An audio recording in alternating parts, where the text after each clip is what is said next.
Buenas tardes, mi nombre es Ana Gallardo. Hoy voy a hablar sobre los principios de la criminalística.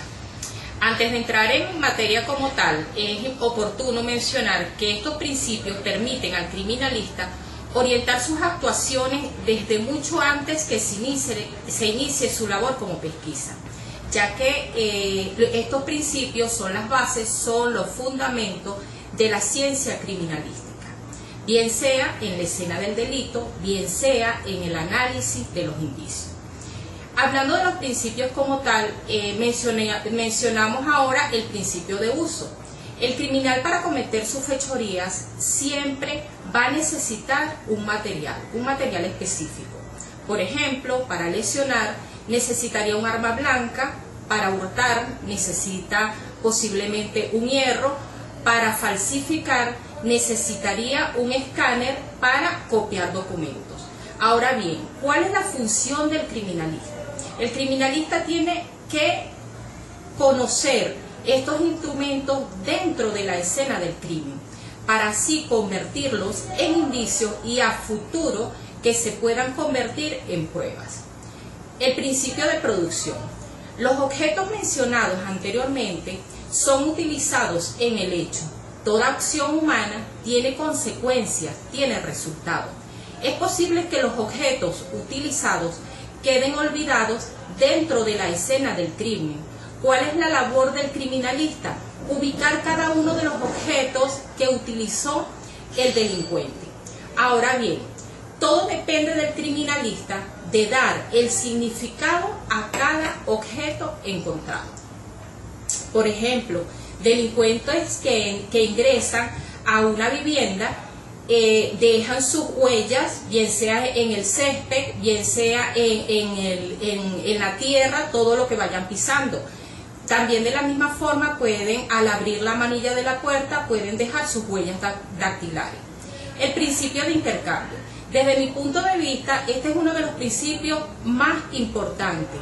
¿Por qué? Porque es el intercambio entre la víctima y el victimario, donde se apoya también el medio ambiente.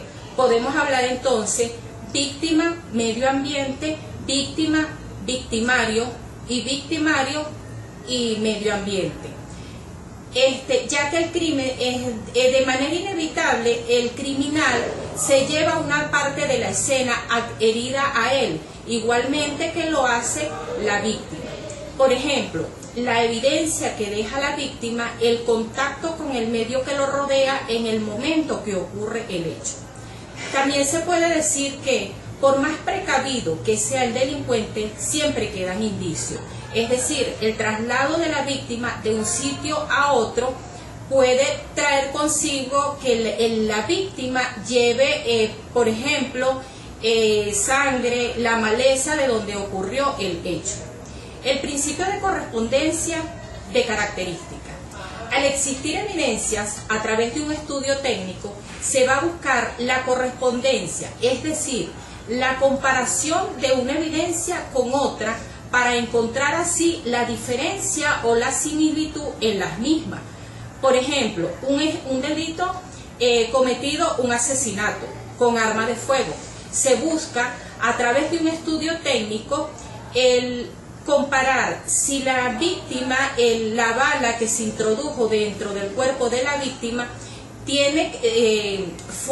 salió del arma que se tiene en estudio como tal. El principio de reconstrucción de los hechos. Partiendo de las evidencias materiales asociadas al hecho, se darán las bases y los elementos necesarios para reconstruir los hechos y así determinar las probables formas de acción que realizó el autor, de cómo sucedieron los hechos. Y aquí es donde se puede ubicar una visión conceptual e histórica de cómo suceden cada uno de los hechos. El principio de probabilidad. Este principio se relaciona con la reconstrucción de los hechos. Ahora bien, la acumulación de datos, la acumulación de evidencia, permiten inferir la probabilidad de los fenómenos delictivos. La búsqueda de la verdad se busca en base al conjunto de evidencias que se tengan y esto nos va a llevar a si la probabilidad es cierta o la probabilidad es nula. El principio de certeza. Este principio se basa en el confirmar por instrumentos de laboratorio la presencia de un elemento determinado en la escena del crimen, ya que el criminalista, él con su pensamiento, con la lógica, él lo que hace es llevar sus pruebas a un laboratorio y que científicamente sea comprobado todo de acuerdo a lo que dictamine esa parte del laboratorio. Buenas tardes.